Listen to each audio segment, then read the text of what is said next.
आद्यन्तमङ्गलमजातसमानभावम् आर्यं तमीशमजरामरमात्मदेवं पञ्चाननं प्रबलपञ्चविनोदशीलं संभावये मनसि ಶಂಕರಮಂಬಿಕೇಶಂ. ನಮಸ್ಕಾರ ಎಲ್ಲರಿಗೂ. ಇವತ್ತು ನಾನು ಶಿವಪುರಾಣದ ವಿಘ್ನೇಶ್ವರ ಸಂಹಿತೆಯ ಮೊದಲ ಅಧ್ಯಾಯವನ್ನು ತಮ್ಮೆದುರಿಗೆ ಇಡ್ತಾ ಇದ್ದೇನೆ. ಈ ಅಧ್ಯಾಯದ ಹೆಸರು ಪ್ರಯಾಗದಲ್ಲಿ ಸೂತರೊಂದಿಗೆ ಶೀಘ್ರ ಪಾಪನಾಶವನ್ನು ಮಾಡುವಂತಹ ಸಾಧನದ ಕುರಿತಾಗಿ ಮುನಿಗಳ ಪ್ರಶ್ನೆ.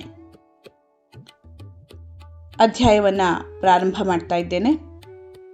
ಆದ್ಯಂತ ಮಂಗಲಮಜಾತ ಸಮಾನ ಭಾವಂ ಆರ್ಯಂ ತಮೀಶಮಜರಾಮರಮಾತ್ಮದೇವಂ ಪಂಚಾನನಂ ಪ್ರಬಲ ಪಂಚವಿನೋದಶೀಲಂ ಸಂಭಾವಯೇ ಮನಸಿ ಶಂಕರಮಂಬಿಕೇಶಂ. ಯಾರು ಆದಿ ಹಾಗೂ ಅಂತ, ಹಾಗೆಯೇ ಮಧ್ಯದಲ್ಲಿ ಕೂಡ, ಅಂದರೆ ನಿತ್ಯ ಮಂಗಲಮಯರು, ಯಾರ ತುಲನೆ ಹಾಗೆಯೇ ಸಮಾನತೆ ಎಲ್ಲಿಯೂ ಇಲ್ಲವೋ, ಯಾರು ಆತ್ಮದ ಸ್ವರೂಪವನ್ನು ಪ್ರಕಾಶಿಸುವ ಪರಮಾತ್ಮರೋ, ಯಾರಿಗೆ 5 ಮುಖಗಳಿವೆಯೋ, ಯಾರು ಆಟದಂತೆ ಅನಾಯಾಸವಾಗಿ ಜಗತ್ತಿನ ರಚನೆ, ಪಾಲನೆ, ಸಂಹಾರ, ಅನುಗ್ರಹ, ತಿರೋಭಾವ ರೂಪದ 5 ಪ್ರಬಲ ಕರ್ಮಗಳನ್ನು ಮಾಡುತ್ತಿರುವರೋ, ಆ ಸರ್ವಶ್ರೇಷ್ಠ ಅಜರಾಮರ ಈಶ್ವರ ಅಂಬಿಕಾಪತಿ ಭಗವಾನ್ ಶಂಕರನನ್ನ ಮನಸ್ಸಿನಲ್ಲಿಯೇ ಚಿಂತಿಸುವೆನು.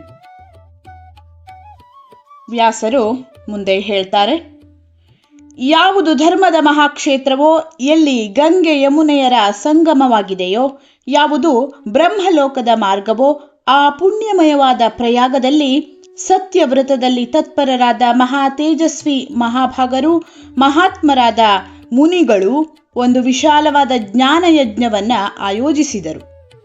ಆ ಜ್ಞಾನಯಜ್ಞದ ಸಮಾಚಾರವನ್ನ ಕೇಳಿ ಪೌರಾಣಿಕ ಶಿರೋಮಣಿ ವ್ಯಾಸ ಶಿಷ್ಯ ಮಹಾಮುನಿ ಸೂತರು ಅಲ್ಲಿಗೆ ಮುನಿಗಳ ಋಷಿಗಳ ದರ್ಶನಾರ್ಥವಾಗಿ ಬಂದರು. ಸೂತರು ಬಂದದ್ದನ್ನು ನೋಡಿ ಎಲ್ಲ ಮುನಿಗಳು ಆ ಸಂದರ್ಭದಲ್ಲಿ ತುಂಬಾ ಖುಷಿಯಿಂದ ಅವರನ್ನು ವಿಧಿವತ್ ಸ್ವಾಗತ ಸತ್ಕಾರ ಮಾಡಿದರು. ನಂತರ ಪ್ರಸನ್ನರಾದ ಎಲ್ಲ ಋಷಿಗಳು ಅವರ ಸ್ತುತಿಯನ್ನ ಮಾಡಿ ವಿನಯಪೂರ್ವಕವಾಗಿ ಕೈ ಮುಗಿದು ಸೂತ ಪುರಾಣಿಕರಲ್ಲಿ ಈ ರೀತಿಯಾಗಿ ಹೇಳಿದರು. ಹೇ ಸರ್ವಜ್ಞ ರೋಮಹರ್ಷಣರೇ, ನೀವು ತುಂಬಾ ಭಾಗ್ಯವಂತರು. ಇದರಿಂದಲೇ ನೀವು ವ್ಯಾಸರಿಂದ ಯಥಾರ್ಥವಾಗಿ ಸಂಪೂರ್ಣ ಪುರಾಣಗಳ ವಿದ್ಯೆಯನ್ನು ಪಡೆದುಕೊಂಡಿರುವಿರಿ. ಹೇಗೆ ರತ್ನಾಕರ ಸಮುದ್ರವು ಅತ್ಯಂತ ಪ್ರಬಲ ಸಾರಭೂತ ರತ್ನಗಳ ಆಗರವೋ, ಹಾಗೆಯೇ ನೀವು ಆಶ್ಚರ್ಯ ಸ್ವರೂಪ ಕಥೆಗಳ ಭಂಡಾರವಾಗಿರುವಿರಿ. 3 ಲೋಕಗಳಲ್ಲಿ ಭೂತ, ವರ್ತಮಾನ ಹಾಗೂ ಭವಿಷ್ಯದ ಯಾವ ವಿಷಯಗಳಿವೆಯೋ, ಹಾಗೆಯೇ ಬೇರೆ ಯಾವುದೇ ರೀತಿಯ ವಸ್ತು ವಿಷಯಗಳಿವೆಯೋ ಅವು ನಿಮ್ಮಿಂದ ಜ್ಞಾತವಾಗಿಲ್ಲ. ನೀವುಗಳು ನಮ್ಮ ಸೌಭಾಗ್ಯದಿಂದ ಈ ಯಜ್ಞದ ದರ್ಶನವನ್ನ ಮಾಡಲಿಕ್ಕಾಗಿ ಇಲ್ಲಿಗೆ ಬಂದಿರುವಿರಿ. ಇದರಿಂದ ನೀವು ನಮ್ಮ ಕಲ್ಯಾಣವನ್ನ ಮಾಡಲಿಕ್ಕೇ ಇರುವಿರಿ. ಯಾಕೆಂದರೆ ನಿಮ್ಮ ಆಗಮನವು ನಿರರ್ಥಕವಾಗುವುದಿಲ್ಲ. ನಾವು ನಿಮ್ಮಿಂದ ಮುಂಚೆಯೂ ಶುಭಾಶುಭ ತತ್ವಗಳ ಸಂಪೂರ್ಣ ವರ್ಣನೆಯನ್ನ ಕೇಳಿದ್ದೇವೆ. ಆದರೆ ಅದರಿಂದ ಒಮ್ಮೆ ತೃಪ್ತಿ ಹೊಂದದೆ ಪದೇ ಪದೇ ಕೇಳಬೇಕು ಅನ್ನುವಂತಹ ಬಯಕೆ ಉಂಟಾಗುತ್ತಿತ್ತು. ಉತ್ತಮ ಬುದ್ಧಿಯುಳ್ಳ ಸೂತರೆ, ಈಗ ನಮಗೆ ಒಂದೇ ವಿಷಯ ಕೇಳಬೇಕಾದದ್ದು ಇದೆ. ನಿಮ್ಮ ಅನುಗ್ರಹ ಇದ್ದಲ್ಲಿ ವಿಷಯ ಗೋಪನೀಯವಾದರೂ ನೀವು ಆ ವಿಷಯದ ವರ್ಣನೆಯನ್ನು ಮಾಡುವಿರಿ. ಘೋರ ಕಲಿಯುಗ ಬಂದಾಗ ಮನುಷ್ಯ ಪುಣ್ಯ ಕರ್ಮಗಳಿಂದ ದೂರವಿರುವನು, ದುರಾಚಾರದಲ್ಲಿ ವ್ಯಕ್ತನಾಗುವನು. ಎಲ್ಲರೂ ಸತ್ಯವಚನದಿಂದ ಸತ್ಯವಾಣಿಯಿಂದ ವಿಮುಖರಾಗುವರು. ಬೇರೆಯವರ ನಿಂದನೆಯನ್ನ ಮಾಡುವರು. ಬೇರೆಯವರ ದುಡ್ಡನ್ನ ಹೊಂದಲು ಇಚ್ಛಿಸುವರು. ಅವರ ಮನಸ್ಸು ಪರಸ್ತ್ರೀಯರ ಕಡೆಗೆ ಆಸಕ್ತವಾಗ್ತದೆ. ಹಾಗೆಯೇ ಅವರು ಬೇರೆ ಪ್ರಾಣಿಗಳ ಹಿಂಸೆಯನ್ನ ಮಾಡ್ತಾರೆ. ಅವರು ತಮ್ಮ ಶರೀರವನ್ನೇ ಆತ್ಮನೆಂದು ಭಾವಿಸುವರು. ಅವರು ಮೂಢರು, ನಾಸ್ತಿಕರು, ಪಶು ಬುದ್ಧಿಯನ್ನ ಹೊಂದಿರುವವರೂ ಆಗ್ತಾರೆ. ಮಾತಾಪಿತೃಗಳೊಂದಿಗೆ ದ್ವೇಷವನ್ನು ಹೊಂದಿ ಕಾಮಾತುರರಾಗಿ ಸ್ತ್ರೀ ಸೇವೆಯನ್ನ ಮಾಡುವವರೂ ಆಗ್ತಾರೆ. ಬ್ರಾಹ್ಮಣರು ಲೋಭಿಷ್ಠರು, ವೇದವನ್ನ ಮಾರಿ ಜೀವನವನ್ನ ಮಾಡ್ತಾರೆ. ಧನವನ್ನು ಒಟ್ಟು ಮಾಡಲಿಕ್ಕಾಗಿ ವಿದ್ಯಾಭ್ಯಾಸವನ್ನ ಮಾಡ್ತಾರೆ. ಮದದಿಂದ ಮೋಹಿತರಾಗಿ ತಮ್ಮ ಜಾತಿ ವೃತ್ತಿಯನ್ನ ಬಿಟ್ಟು ಬೇರೆ ವೃತ್ತಿ ತತ್ಪರರಾಗ್ತಾರೆ. 3 ಕಾಲಗಳ ಸಂಧ್ಯಾವಂದನೆಗಳನ್ನ ಬಿಡ್ತಾರೆ. ಬ್ರಹ್ಮಜ್ಞಾನ ಶೂನ್ಯರಾಗ್ತಾರೆ. ದಯಾಹೀನರು, ತಮ್ಮನ್ನ ಪಂಡಿತರೆಂದು ತಿಳಿದುಕೊಳ್ಳುವವರು ಆಗ್ತಾರೆ. ಸದಾಚಾರ ವೃತ್ತದಿಂದ ದೂರವಿದ್ದು ಕ್ರೂರ ಹಾಗೆಯೇ ಕೆಟ್ಟ ಸ್ವಭಾವದವರಾಗ್ತಾರೆ. ಸಮಸ್ತ ಕ್ಷತ್ರಿಯ ವರ್ಗವೂ ಕೂಡ ತಮ್ಮ ಧರ್ಮ ತ್ಯಾಗವನ್ನ ಮಾಡಿ ಕುಸಂಗಿಗಳು, ಪಾಪಿಗಳು ಹಾಗೆಯೇ ವ್ಯಭಿಚಾರಿಗಳಾಗ್ತಾರೆ. ಅವರಲ್ಲಿ ಶೌರ್ಯ ಅಭಾವ ಉಂಟಾಗಿ ಯುದ್ಧಗಳಲ್ಲಿ ಪ್ರೀತಿಯನ್ನ ತ್ಯಜಿಸಿ ಹೇಡಿಗಳಾಗ್ತಾರೆ. ಅವರು ಕೆಟ್ಟ ಕಳ್ಳತನದ ಕೆಲಸಗಳಿಂದ ಜೀವನವನ್ನ ಮಾಡ್ತಾರೆ. ಅತ್ಯಂತ ಕೆಳಮಟ್ಟದ ಜೀವನವನ್ನ ಮಾಡ್ತಾರೆ. ಕಾಮಾದಿಗಳು ಅವರ ಮನಸ್ಸಿನಲ್ಲಿ ತುಂಬಿಕೊಂಡಿರ್ತವೆ.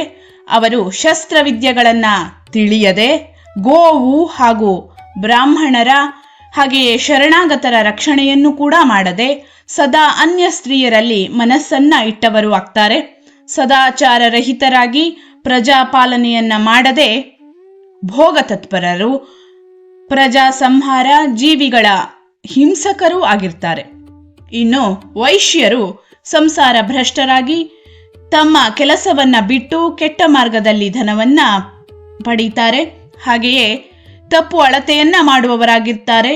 ಅವರು ಗುರು, ದೇವತೆ ಹಾಗೂ ದ್ವಿಜಾತಿಯವರ ಮೇಲೆ ಭಕ್ತಿ ಶೂನ್ಯರು, ಅವರನ್ನ ಗೌರವಿಸದವರು, ಜಿಪುಣರು, ಪರಸ್ತ್ರೀಗಾಮಿಗಳು, ಕೆಟ್ಟ ವಿಚಾರವನ್ನ ಹೊಂದಿ ಲೋಭ ಮೋಹಗಳಿಂದ ಭ್ರಮಿತ ಚಿತ್ತವನ್ನ ಹೊಂದಿ ಧರ್ಮವನ್ನು ತ್ಯಾಗ ಮಾಡುವವರು ಆಗ್ತಾರೆ. ಅಂತೆಯೇ ಕೆಳವರ್ಗದ ಜನರು ಮೇಲ್ವರ್ಗದವರ ವಿಚಾರಗಳಲ್ಲಿ, ಆಚಾರಗಳಲ್ಲಿ ಅರ್ಹತೆಗಳಿಲ್ಲದೆ ತತ್ಪರರಾಗ್ತಾರೆ. ವೇಷಭೂಷಗಳು ಆಡಂಬರದವಾಗಿರ್ತವೆ. ವ್ಯರ್ಥವಾಗಿ ತಿರುಗಾಡ್ತಾರೆ. ಮೂಢರಾಗಿ ಸ್ವಭಾವದಿಂದ ಧರ್ಮ ತ್ಯಾಗವನ್ನ ಮಾಡಿದವರು ಆಗ್ತಾರೆ. ದ್ವಿಜರನ್ನ ಅಪಮಾನ ಮಾಡಿ ಚಿಕ್ಕ ಮಕ್ಕಳ ಅಪಮೃತ್ಯುವಿಗಾಗಿ ಕೆಟ್ಟ ಕರ್ಮಾಚರಣೆಯನ್ನ ಮಾಡ್ತಾರೆ. ಮಂತ್ರೋಚ್ಚಾರಣೆ, ಶಾಲಗ್ರಾಮಾದಿ ಪೂಜೆ, ಹೋಮಗಳ ಅಧ್ವರ್ಯ, ಒಂದಲ್ಲ ಒಂದು ರೀತಿಯ ಪ್ರತಿಕೂಲಕರ ವಿಚಾರವನ್ನ ಮಾಡ್ತಾ ಇರ್ತಾರೆ. ಕುಟಿಲ ಸ್ವಭಾವದಿಂದ ದ್ವಿಜರೊಂದಿಗೆ ದ್ವೇಷ ಭಾವವನ್ನು ಇಟ್ಟುಕೊಂಡವರಾಗಿ ಇರ್ತಾರೆ. ಅವರು ಧನವಂತರಾದರೆ ಕುಕರ್ಮ ತತ್ಪರರಾಗ್ತಾರೆ. ವಿದ್ವಾಂಸರಾದರೆ ವಿವಾದವನ್ನ ಸೃಷ್ಟಿಸ್ತಾರೆ. ಕಥೆಗಳು ಹಾಗೆಯೇ ಪ್ರವಚನ, ಉಪಾಸನಾ ಧರ್ಮಗಳ ವಕ್ತರು, ವಾಚಕರು ಆಗುವರು. ಧರ್ಮ ಲೋಪವನ್ನ ಮಾಡ್ತಾರೆ. ಅತಿಶಯ ಅಭಿಮಾನಿಗಳು, ಅಹಂಕಾರಿಗಳು, ವಿಪ್ರರನ್ನ ಸೇವಕರಂತೆ ಅಂದುಕೊಂಡು ತಮ್ಮನ್ನ ಸ್ವಾಮಿ ಎಂಬುದಾಗಿ ಎಣಿಸುವವರಾಗ್ತಾರೆ. ಧರ್ಮಶೂನ್ಯರು, ಮೂಢರು, ವರ್ಣಸಂಕರಿಗಳು, ಕ್ರೂರ ಬುದ್ಧಿಯವರು, ಮಹಾ ಅಭಿಮಾನಿಗಳು, ಹಾಗೆಯೇ ಸದಾಚಾರ ವರ್ಣಾಶ್ರಮ ಧರ್ಮಗಳನ್ನ ಲೋಪ ಮಾಡುವವರು ಆಗ್ತಾರೆ. ಅವರು ತಮ್ಮನ್ನ ಶ್ರೇಷ್ಠ ಕುಲದವರೆಂದು ತಿಳಿದು 4 ವರ್ಣಗಳ ಜೊತೆಗೂ ಕೆಟ್ಟದಾಗಿ ನಡೆದುಕೊಳ್ಳುವರು. ವರ್ಣಭ್ರಷ್ಟರು, ಮೂಢರು, ಅನುಚಿತವಾಗಿ ಸತ್ಕರ್ಮ ತತ್ಪರರು ಆಗುವರು. ಇನ್ನು ಸ್ತ್ರೀಯರ ಬಗೆಗೆ ಹೇಳುವುದಾದರೆ ಕಲಿಯುಗದ ಸ್ತ್ರೀಯರು ಹೆಚ್ಚಾಗಿ ಸದಾಚಾರ ಭ್ರಷ್ಟರಾಗಿ ಪತಿಯ ಅಪಮಾನವನ್ನ ಮಾಡುವವರು. ಅತ್ತೆ ಮಾವನವರಲ್ಲಿ ಗೌರವಹೀನರೂ ಆಗ್ತಾರೆ.